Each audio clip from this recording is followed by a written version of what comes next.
Marami pong milagro, kapatid.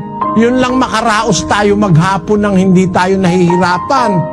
Sabi ko nga sa mga kapatid namin, magpasalamat tayo lagi sa Diyos kasi naihi ka na, hindi ka namimilipit sa sakit. Maswerte ka na nun. Bakit? Meron tao, ang yaman-yaman tuwing iihi, hindi makaihi, dinadialysis O meron naman tao na ang yaman-yaman may pabrika ng sapatos.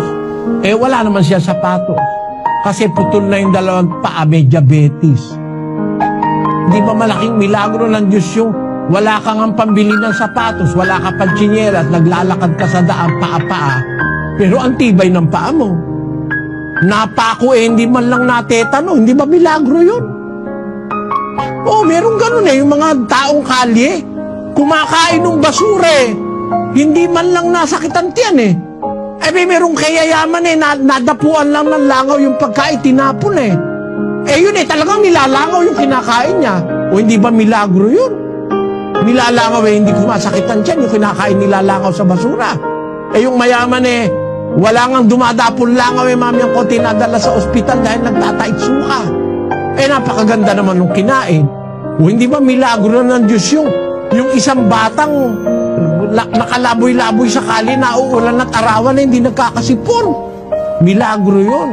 Kesa doon sa isang batang nakatira sa isang mansion, makarenohan lang ng konti, sinipon at dinala na sa ospital. Maraming milagro ang Diyos sa buhay ng tao, kapatid. Totoo po ang milagro, pero ang milagro galing sa Diyos, hindi galing sa mga pastor. Kapatid na Daniel, sana humingi tayo ng permiso sa DSWD na makapagpakain tayo by our buses sa mga iba-ibang lugar na mararating natin. Nakakaawa kasi malnourished na ang maraming mga mahihirap. Yun namang mayayaman nagpapasasa na ang aso nila, ang pagkain, karne.